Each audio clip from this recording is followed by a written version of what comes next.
Estamos de volta com o programa Em Minas, exibido aqui pela TV Alterosa, em parceria com o Portal Uai, e agora com um bloco exclusivo para você que nos acompanha no Portal Uai, no YouTube do Portal Uai.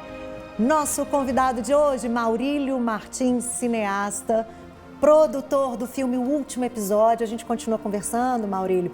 E agora não posso deixar de falar sobre a produtora Filmes de Plástico, né? E teve, assim, recentemente, não sei se o pessoal de casa vai lembrar, o filme Marte 1, que em 2003 representou o Brasil no Oscar. Já foi uma conquista, uma vitória enorme, e eu acredito que vocês também tenham, assim, essa sensação de reconhecimento por ter uma produção mineira nossa representada no Oscar. Como é que foi isso? Eu acho que o Marte 1 foi um acontecimento, né? Tanto para a produtora, mas eu acho que para a cidade, para o estado. Foi a primeira vez que um filme mineiro foi o representante do Brasil. E isso, obviamente, né, causou todo um rebuliço, porque de imprensa, de público. Isso levou um público imenso aos cinemas para ir ver o filme. Mas eu acho que mais do que isso, eu acho que fincou o pé da produtora num espaço onde eu acho que saiu da bolha. E aí hoje a gente consegue ser reconhecido em outros lugares que não a bolha cinéfila. Eu acho que veio muito por essa conquista do Marte 1. Isso teve um impacto muito grande. Obviamente o filme é incrível por si só, né? Mas essa ajuda, essa indicação na época, ela porque começou a chegar em pessoas que nunca tinham ouvido falar e que não conheciam a produtora. Eu ia perguntar exatamente sobre isso.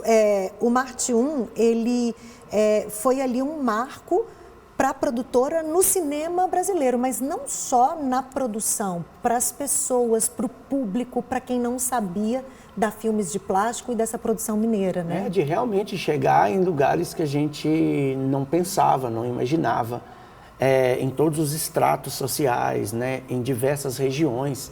E da coisa escalonou de virar verbete em livros de história, deles pedirem várias editoras pedindo fotos para ilustrar. Então isso acho que é quando o filme cai nesse imaginário popular, né? Ele sai ali do nicho do filme, do cinema, que permanece ali e vai para o imaginário popular. Você começa a vinheta, por exemplo, do Cine Sesc em São Paulo, tem lá a figura do Deivinho, né? Olhando. Então aquela imagem ficou muito icônica. E isso é muito bom, quando o filme passa para esse imaginário. Eu acho que não tem como não falar que o Marte 1 também, sabe? Ele ajuda, ele pega a produtora e leva a produtora junto, né? Todos nós, com todos os filmes, para um outro patamar, que é esse patamar de reconhecimento. Vamos ver junto um pouquinho de cenas do Marte 1? Nós temos aí, vamos rodar? Dá presente pra gente? Bora lá ver jogar, né? Sábado no próximo, vamos fazer faxina na Dona Bia. Ela pediu pra ir sexta e pediu pro sábado. Eu achei ótimo, né? Bom. 2 diárias é maravilhoso. Maravilhoso. Você não quer jogar bola, não? Não é que eu quero parar de jogar bola. Eu penso em fazer outras coisas também. Tipo o quê? Meu sonho é virar astrofísico e participar de uma missão Marte 1. Nós, seres humanos, vamos tentar colonizar Marte. E essa mensagem aí? É namorada? Mais ou menos. Mas não é pra você contar nem pro papai nem pra mamãe, tá? Tá tudo bem, bebê? Tá calado. Além da dor de cabeça, o que mais te incomoda? Uma coisa assim por dentro, sabe? Eu tenho tido um pouco de medo também. Vou ter que sair daqui, amor. Não tô atraindo coisa ruim, eu sinto isso. Tá aí cenas de Marte 1. O telespectador que acompanhou a gente que está acompanhando a gente pelo YouTube, disse que se emocionou muito mais com Marte 1, ou com o último episódio, do que com Marte 1.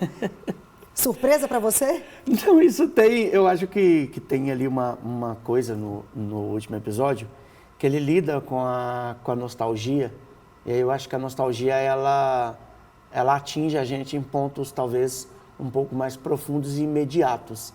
Eu acho que a pessoa nem precisa refletir muito, esse impacto é um pouco mais imediato. Então, acho que esse choro provocado pelo filme, essa emoção, acho que ela vem um pouco disso, assim, sabe? Da pessoa se deparar, porque vira espelho, né? Você começa a se ver, você se vê nos personagens, você se vê nas roupas, nos gestos, nos objetos. E eu, por exemplo, sou muito nostálgico, sou muito chorão com a nostalgia.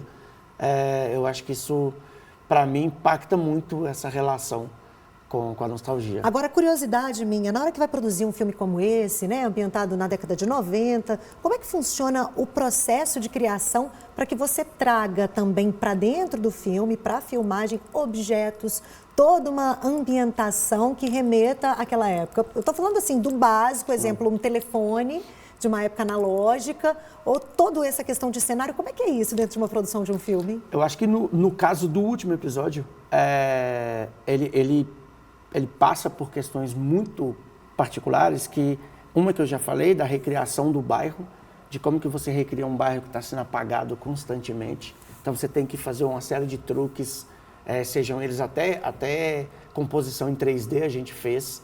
Tem algumas cenas que tem efeito em 3D para que algumas coisas se parecessem de fato com o que era na época.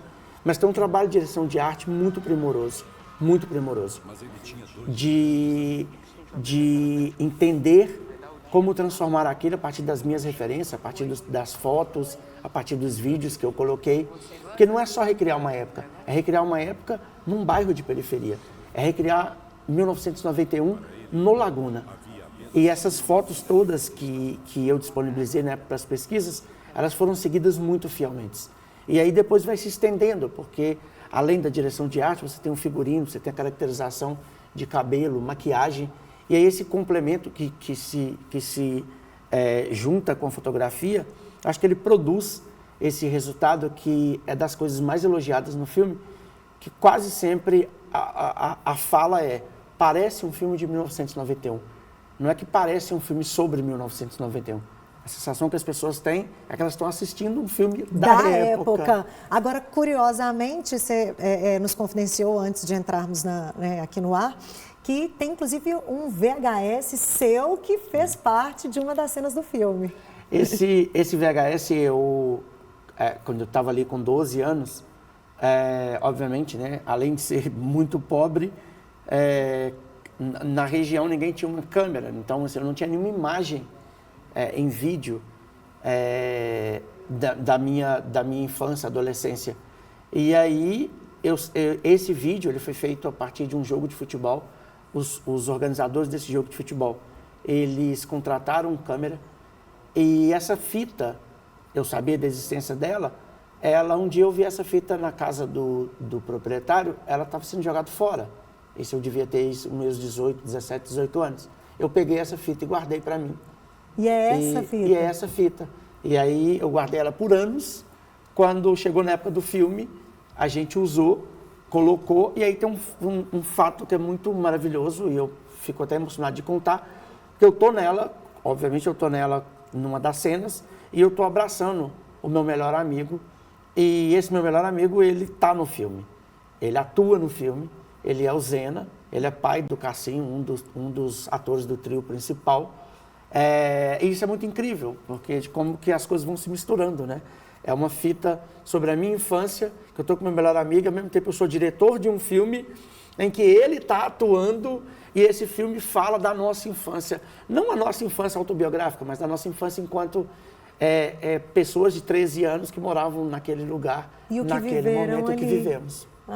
Olha só, colocamos aí na tela uma imagem, gente, de um VHS. Para quem nos acompanha agora não sabe o que é o tal do VHS que a gente está falando, aí é o videocassete e o VHS é a fita que era usada antigamente, colocada dentro desse aparelho para a gente assistir filmes. As gravações que a gente fazia em família também eram depois passadas para o VHS para a gente assistir na televisão por meio desse aparelho, que é o videocassete. Esse é o aparelho de videocassete, esse é o do filme, né? Que loucura que a gente tem que explicar, esse é o do filme, tem que explicar. O tempo passou, não, eu digo assim, que loucura de ver como é que o tempo passa tão rápido e que hoje já está num ponto em que as pessoas não têm nenhuma referência do que era um videocassete e uma fita de VHS. Exatamente. Maurílio, muito obrigada por você estar com a gente hoje aqui no Em Minas. Faço o convite novamente para o pessoal de casa, estou endossando o seu convite anterior. Vá ao cinema, gente, prestigie o último episódio, que está belíssimo, né, Maurílio? Maravilhoso. Vá ao cinema, isso é muito importante. Vá ver o filme, prestigie o cinema nacional, mas dessa vez prestigie o nosso filme. Isso. Porque a gente precisa muito disso. Muito obrigada pela Obrigado, entrevista. Carol. Você que nos acompanha em casa, obrigada pela companhia. Entrevistei hoje Maurílio Martins, cineasta, produtor do O Último Episódio.